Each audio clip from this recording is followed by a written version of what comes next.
আমরা এখন যে জিনিসটা করব এটা হচ্ছে আমরা ময়দাটা মিক্সড করব এবং এই ময়দাটা আমরা ফোল্ডিং মেথডে মিক্সড করব। এই ব্যাটারটাকে খুব বেশি নাড়াচাড়া করা যাবে না, তাহলে হবে কি আমাদের কেকটা বসে যাবে।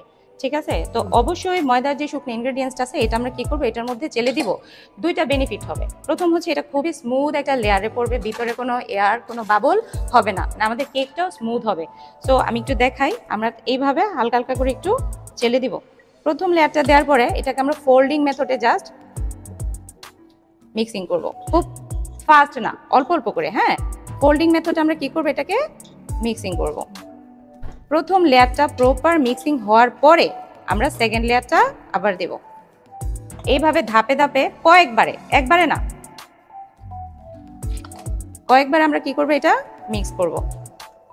এই মিক্সিংটা কিন্তু সুন্দর হওয়া জরুরি। এখানে যদি আমার ব্যাটার বসে যায় তাহলে কেক হবে না, কেকটা রাইস করবে না, ফুলবে না।